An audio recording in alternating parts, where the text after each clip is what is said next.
ঈদুল আজহার ছুটি 10 দিন হলেও পঞ্চম দিনে ঢাকায় ফিরছেন অনেক কর্মজীবী মানুষ। রাজধানীর বিভিন্ন বাস টার্মিনাল ও রেলওয়ে স্টেশনে দেখা গেছে ফিরতি মানুষের আনাগোনা।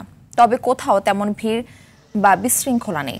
দূরপাল্লার বাসগুলো নির্ধারিত সময়ে ঢাকায় পৌঁছাচ্ছে, ট্রেনগুলো সময় মতো স্টেশনে প্রবেশ করছে। লম্বা ছুটি হওয়ায় ভোগান্তি ছাড়া স্বস্তিতে রাজধানীতে ফিরছে সাধারণ মানুষ। এদিকে ভারতসহ পাশের কয়েকটি দেশে করোনা ভাইরাসের নতুন ভ্যারিয়েন্টের সংক্রমণ বেড়ে যাওয়ায় সতর্কতা জারি করেছে বাংলাদেশের স্বাস্থ্য অধিদপ্তর।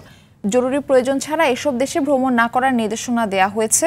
Metro rail station, bus stand অর্থাৎ জনসমাগম হয় এমন স্থানে মাস্ক পরার অনুরোধ করা হয়েছে।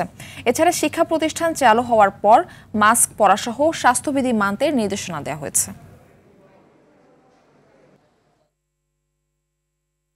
দর্শক, এই মুহূর্তে কমলাপুর রেল স্টেশন থেকে আমাদের সঙ্গে সরাসরি যুক্ত হচ্ছেন আমাদের সহকর্মী সাকিবুর রহমান। সাকিব, ঢাকায় ফেরা ট্রেনের শিডিউলগুলোর কি অবস্থা দেখছেন এবং ট্রেনের স্বাস্থ্যবিধি মানা হচ্ছে কিনা, আর যাত্রীরা মাস্ক পরছেন কিনা জানাবেন।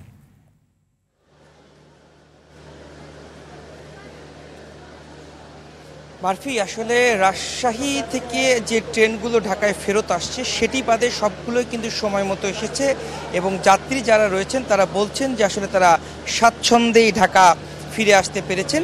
স্টেশন ম্যানেজারের সঙ্গে কথা হয়েছিল, যেহেতু নাটোরের একটি জায়গায় কিছুক্ষণ আগে আন্দোলন হয়েছিল রেল স্টেশন সংস্কারের দাবিতে, সেখানে 2 ঘন্টা 20 মিনিট পুরো রেলপথ বন্ধ করে রাখা হয়েছিল। পরবর্তীতে সেটি ছেড়ে দেওয়া হয়, যার ফলে ওই ট্রেন ব্যতীত সবগুলো ট্রেনই সময় মতো স্টেশনে এসেছে এবং যে ট্রেনগুলো যখন আসবে তারপরে যখন আবার ফিরে যাবে সেক্ষেত্রে তারা সময় মতো ছাড়তে পারবেন এমনটি আশা করছেন।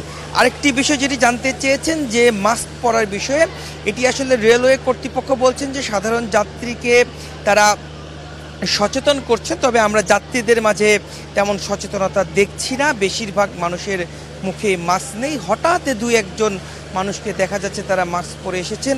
অনেকের সঙ্গে যখন আমরা কথা বলেছি তখন অনেকে বলছেন যে আসলে এই বিষয়ে তারা জানেন না, আবার কেউ কেউ বলছেন যে জানেন কিন্তু কোনো কারণে তারা পরে আসেননি, এই ধরনের কথা তারা বলছেন।